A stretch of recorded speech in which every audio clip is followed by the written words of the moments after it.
Fala, leitores da Bíblia, graça e paz, muito bom dia, boa tarde, boa noite. Nós vamos ler 2 Samuel, capítulo 21 e 22. Vamos ler também Provérbios, capítulo 2 e 1 Coríntios 13. Vamos orar?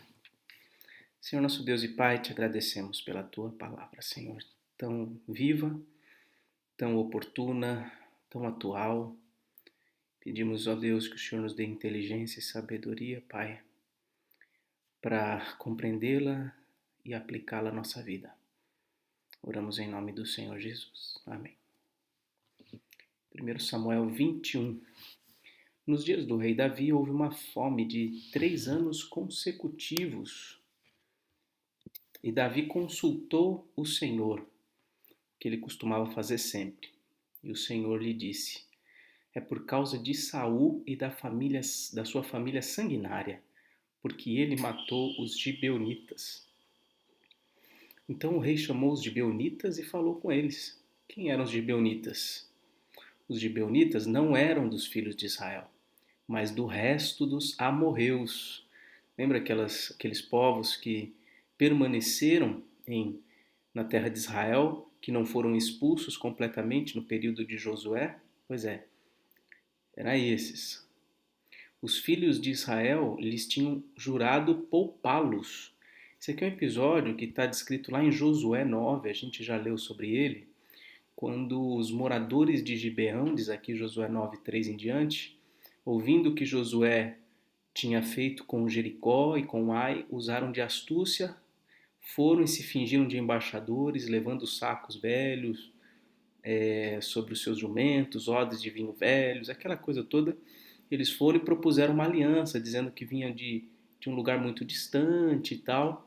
E Josué acabou fazendo uma aliança com esse pessoal, mas eles moravam ali pertinho.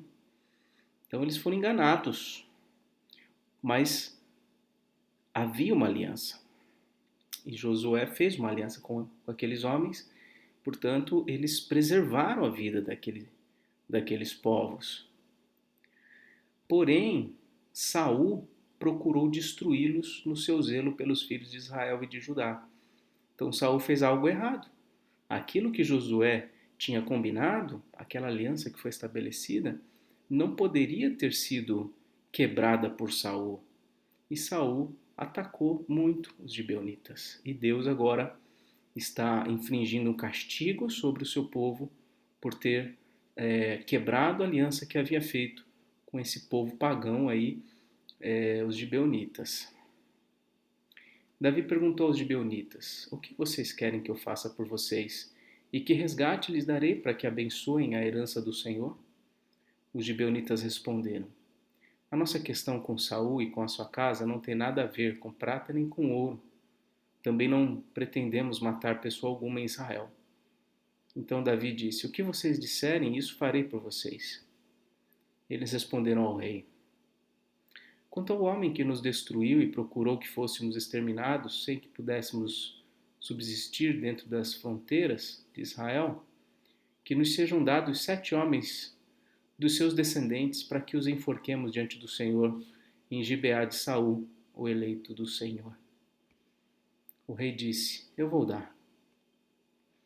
Mas o rei poupou o Mefibosete. Lembra do Mefibosete, filho de Jonatas, filho de Saul, que era um homem coxo, que foi trazido para comer junto com Davi na sua mesa e tal?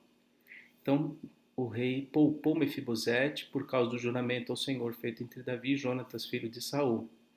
Porém o rei pegou os 2 filhos de Rispa, filha de Aiá,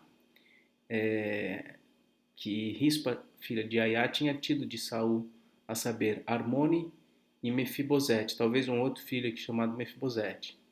Pegou também os 5 filhos de Merari, filha de Saul, que tinha tido de Adriel, filho de Barzilai, um meolatita. Davi os entregou nas mãos dos gibeonitas, que os enforcaram no monte diante do Senhor, e os 7 morreram ao mesmo tempo. Foram mortos nos dias da colheita, nos primeiros dias, no princípio da colheita da cevada. Então Rispa filha de Aiá, pegou um pano de saco e o estendeu para si sobre uma rocha, desde o princípio da colheita até que caiu água do céu sobre os corpos. E não deixou que as aves do céu se aproximassem deles de dia, nem os animais do campo de noite. Contaram a Davi o que Rispa, filha de Aiá, concubina de Saul, havia feito. Então Davi foi e tomou os ossos de Saul e os ossos de Jonatas, seu filho, moradores de Jabes de Gileade, os quais os furtaram da praça de Bet-Seã, onde os filisteus os tinham pendurado no dia em que mataram Saul em Gilboa. Dali transportou os ossos de Saul e os ossos de Jonatas, seu filho, e ajuntaram também os ossos dos enforcados. Sepultaram os ossos de Saul e de Jonatas, seu filho, na terra de Benjamim, em Zela, no túmulo de Quis, seu pai. Fizeram tudo o que o rei havia ordenado. Depois disso, Deus se tornou favorável para com a terra. Então, foi feita a justiça ali em relação a esse caso específico, né? Você vê que a tolice de Saul trouxe consequências para além da sua própria vida, nesse caso aqui para os seus descendentes, por ele não ter cumprido aquilo que havia sido pactuado anteriormente. Então, o que nós temos de lição aqui, certamente é que nós devemos ser fiéis aos pactos, às alianças estabelecidas. Deus se agrada de que tenhamos uma palavra firme e que essa palavra seja cumprida até o final, né? Então, isso é uma das lições que a gente pode obter aqui desse texto. De novo, os filisteus fizeram guerra contra Israel e Davi foi com os seus soldados e lutaram contra os filisteus. E Davi ficou muito cansado. Isbi-Benob descendia dos gigantes, e o peso do bronze de sua lança era de quase 4 quilos, e estava cingido de uma armadura nova. Este disse que mataria Davi. Porém Abissai, filho de Zeruia, socorreu Davi, atacou o filisteu e o matou. Então os homens de Davi lhe juraram, dizendo: Nunca mais o Senhor sairá conosco à batalha, para que a lâmpada de Israel não se apague. Provavelmente aqui Davi já estava mais cansado, mais idoso. Não é dito aqui até então a idade de Davi, mas ele assumiu o trono de todo Israel com seus 30 e quantos anos? 37 anos, né? Então talvez ele aqui já estivesse com uns 50 anos. Aliás, talvez mais do que isso. Talvez uns 60 anos. Então eles dizem: você nunca mais vai sair a guerra com a gente. Depois disso houve ainda em Gobe outra batalha contra os filisteus. Foi então que Sibecai, o Uzatita, matou Safi, que era descendente dos gigantes. Houve ainda em Gobe outra batalha contra os filisteus e Elanã, filho de Jaaré, Orejim, o Belemita, matou Golias, o Geteu, cuja lança tinha haste como eixo de tecelão, uma haste enorme. Houve ainda outra batalha em Gate. Ali havia um homem de grande estatura que tinha 6 dedos em cada mão e em cada pé, 24 ao todo. Também este descendia dos gigantes. Quando ele insultou Israel, Jonatas, filho de Simeia, irmão de Davi, o matou. Esses 4 eram descendentes dos gigantes em Gate e foram mortos por Davi e seus soldados. Então, naquele tempo ainda havia uns gigantes na terra. Depois eles foram sendo extintos, né, aos poucos.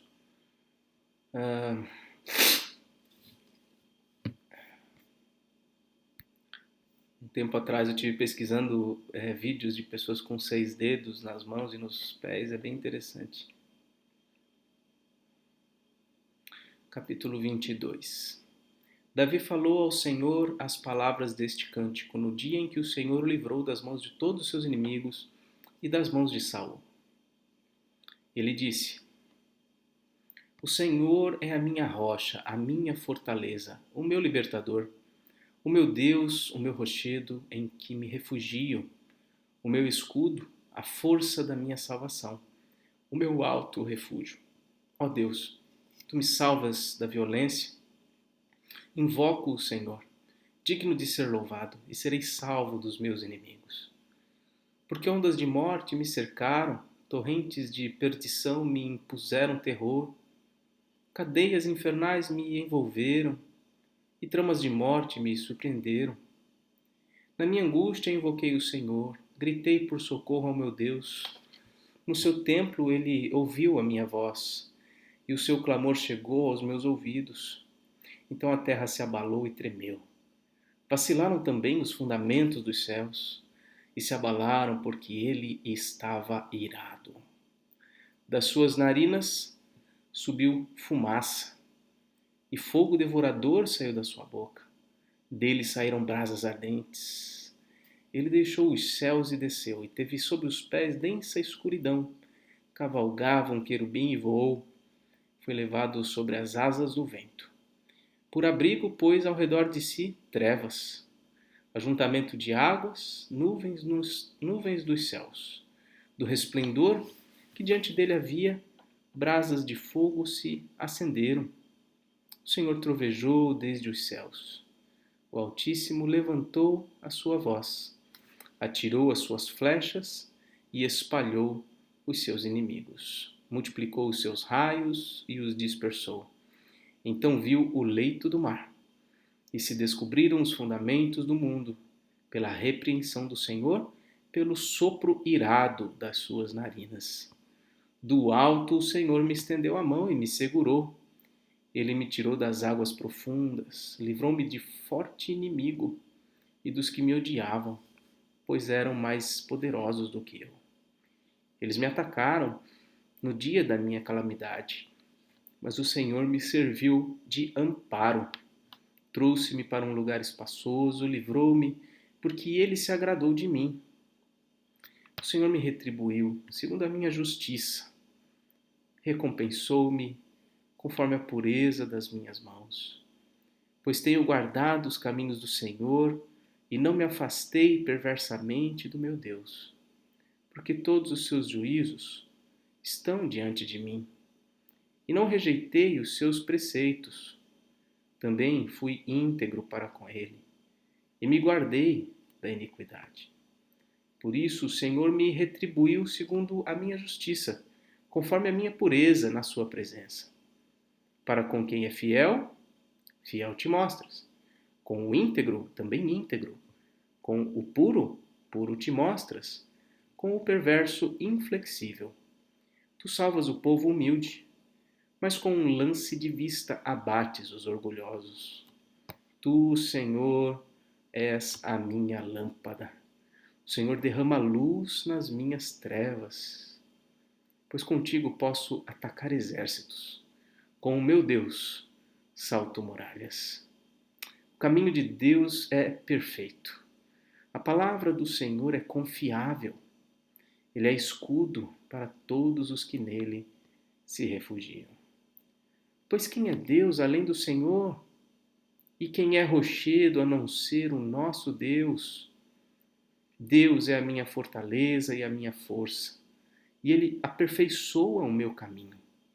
Ele deu aos meus pés a ligeireza das corças e me firmou nas minhas alturas. Ele treinou as minhas mãos para o combate, tanto que os meus braços vergaram um arco de bronze. Também me deste o escudo da tua salvação, e a tua clemência me engrandeceu. Alargaste os caminhos sob meus passos, e os meus pés não vacilaram. Persegui os meus inimigos e os derrotei, e só voltei de ter acabado com eles. E só voltei depois de ter acabado com eles.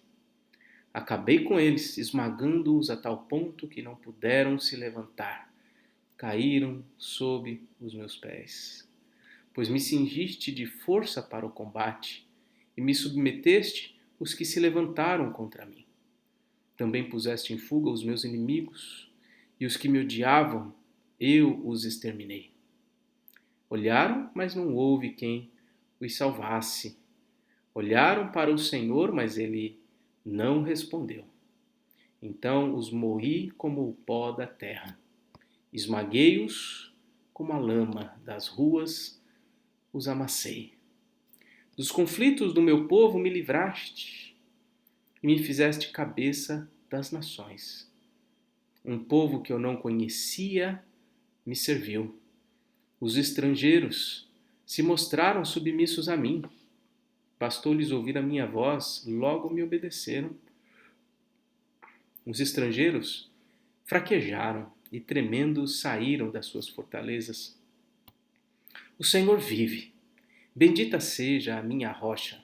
Exaltado seja o meu Deus, a rocha da minha salvação. O Deus que por mim tomou vingança e me submeteu os povos, o Deus que me tirou do meio dos meus inimigos. Sim, tu que me exaltaste acima dos meus adversários e me livraste dos homens violentos. Por isso eu te glorificarei entre os gentios, ó Senhor, e cantarei louvores ao teu nome. É Ele quem dá grandes vitórias ao seu rei e usa de misericórdia para com o seu ungido, com Davi e sua posteridade para sempre. Muito bem, estamos chegando próximos aí às últimas palavras de Davi. Davi expressa aqui nesse grande salmo. Deixa eu ver aqui se ele está presente nos Salmos, no livro dos Salmos também. Nossa, é bem grande, né? Eu acho que aparece trechos desse longo cântico em vários salmos. Ó, Salmo 31 e 71, Salmo 48, 96 e 145, Salmo 116. Provavelmente trechos deste salmo aparecem em outros salmos ao longo do saltério. O Davi, ele vê que Deus o livrou, né? Ele não vê como o grande vitorioso, o herói, o grande homem enfim, que conseguiu derrotar inimigos. Ele olha e vê que o Senhor foi quem o livrou, foi quem lhe deu forças, foi quem o pôs onde ele estava naquele momento. Agora vamos ao livro de Provérbios 2, ainda sobre a sabedoria. Já vimos no capítulo 1 uma partezinha sobre a personificação da sabedoria, isso vai aparecer novamente, se não me engano, no capítulo 8. Meu filho, se você aceitar as minhas palavras e guardar no seu coração os meus mandamentos, se você der ouvidos à sabedoria e inclinar o seu coração ao entendimento, sim, se você pedir inteligência e gritar por entendimento, se buscar a sabedoria como a prata e a procurar como se procuram tesouros escondidos, então você entenderá o temor do Senhor e achará o conhecimento de Deus. Olha só, se você buscar com muito afinco, se isso for realmente importante, algo pelo que você busca, algo pelo que você grita, então você entenderá o temor do Senhor e achará o conhecimento de Deus. Porque o Senhor dá a sabedoria, e da sua boca vem o conhecimento e a inteligência. Ele reserva a verdadeira sabedoria para os retos, é escudo para os que andam com integridade, guardando as veredas da justiça e conservando o caminho dos seus santos. Então você entenderá a justiça, o juízo e a equidade, todas as boas veredas. Justiça, juízo e equidade. Porque a sabedoria entrará no seu coração e o conhecimento será agradável à sua alma. O discernimento o guardará e o entendimento o protegerá. A sabedoria o livrará do caminho do mal e do homem que diz coisas perversas, dos que abandonam as veredas da retidão para andarem pelos caminhos das trevas.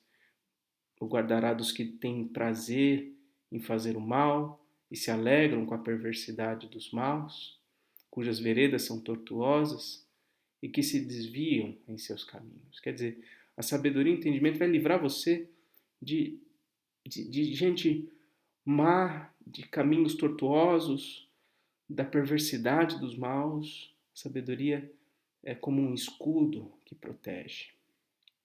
A sabedoria também o livrará da mulher adúltera, da estranha, que lisonjeia, elogia com as palavras, que abandona o amigo da sua mocidade e se esquece da aliança do seu Deus, porque a casa dela se inclina para a morte e as suas veredas conduzem para o mundo dos mortos. Todos os que se dirigem a essa mulher não voltarão e não encontrarão as veredas da vida. Tendo a sabedoria, você andará pelo caminho dos homens de bem e guardará as veredas dos justos, porque os retos habitarão a terra e os íntegros permanecerão nela. Mas os perversos serão eliminados da terra e os infiéis serão dela arrancados. Muito bem, agora vamos ao capítulo 13 da primeira carta de Paulo aos Coríntios. Isso, capítulo 13.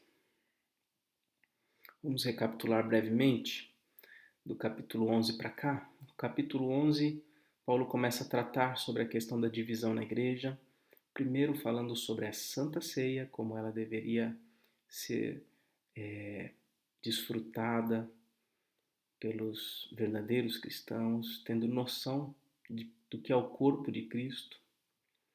Depois nós vimos no capítulo 12 que a divisão na igreja é tratada com entendimento claro a respeito dos dons espirituais, de que há diversidade de dons, mas que essa diversidade não deve levar a achar melhor a si mesmo e se ver independente dos demais. Pelo contrário, a diversidade nos dons aponta para interdependência de cada um dos membros. Se existe diferença entre nós é porque nós precisamos uns dos outros. Precisamos do outro que exerce funções diferentes da nossa, para a nossa própria edificação e a edificação do corpo.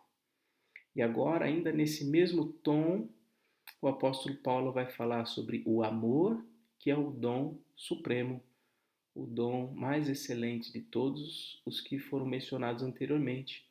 O dom sem o qual os outros dons não têm qualquer valor. Os dons já descritos fazem sentido apenas se este fizer também parte, estiver no fundamento daqueles dons, né? E acho que eu encerrei a leitura anterior falando do amor como se fosse um óleo lubrificante, né, que perpassa as peças de uma engrenagem, de um motor, por exemplo. O amor é que torna a interação entre essas partes possível sem que haja desgaste.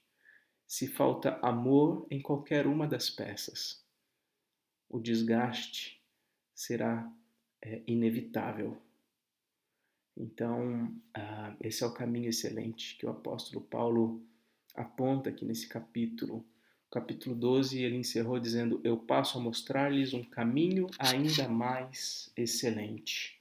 E o capítulo 13 começa dizendo: ainda que eu fale a língua dos homens e dos anjos, se não tiver amor, serei como o bronze que soa ou como o símbolo que retine. Ou seja, se não tiver amor, eu vou ser só como aquela peça, aquele prato, sabe? O prato da bateria que bate e faz um som e dá um sinal, né? Se não tiver amor, vai ser só um sinal, vai ser só um barulho. Ainda que eu tenha o dom de profetizar e conheça todos os mistérios e toda a ciência, ainda que eu for muito inteligente e saiba anunciar a palavra de Deus com eloquência, ainda que eu tenha tamanha fé a ponto de transportar montes, se não tiver amor, nada serei. Veja que ele está usando extremos, né? Ainda que eu tenha tamanha fé a ponto de transportar montes, isso nunca ninguém viu, ninguém ia fazer, né? Essa questão da língua, né? Língua, ainda que eu fale a língua dos homens e dos anjos, muita gente vai entender aqui a possibilidade dos homens falarem a língua dos anjos, como se o dom de línguas fosse língua dos anjos, mas não há nada disso na Bíblia. Ele está dizendo, ainda que eu fale, quer dizer, ainda que o absurdo aconteça, ainda que um sinal absurdo, improvável aconteça, sem amor não vai fazer o menor sentido. Né? Esse é o exagero que ele está usando aqui. E ainda que eu distribua todos os meus bens entre os pobres, e ainda que eu entregue o meu próprio corpo para ser queimado, se não tiver amor, isso de nada me aproveitará. Não faz sentido. Nem que eu mesmo me sacrifique. Sem amor não tem qualquer proveito.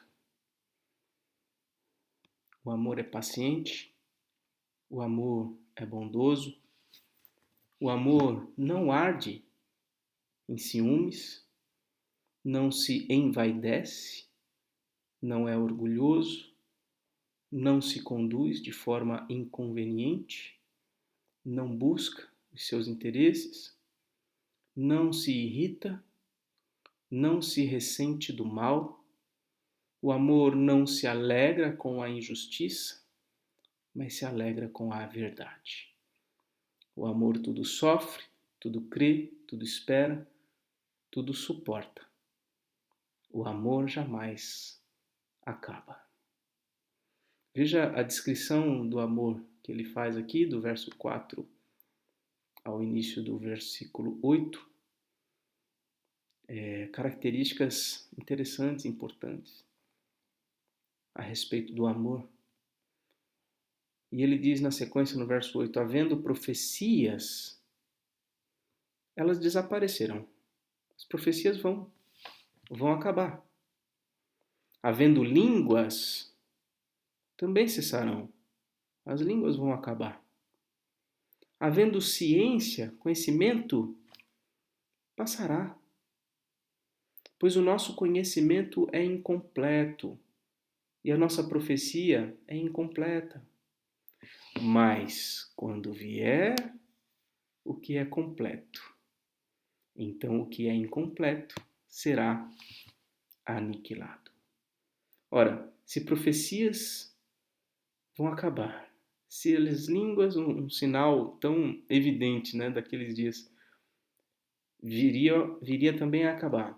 Se a ciência vai passar, o que não acaba? Olha aqui, ó, no início do versículo 8, o amor jamais acaba. Quando vier o que é completo, então o que é incompleto será aniquilado. E o que é completo? O que é completo?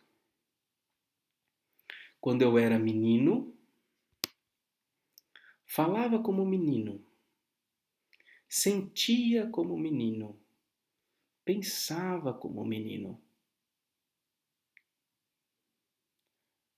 Incompleto.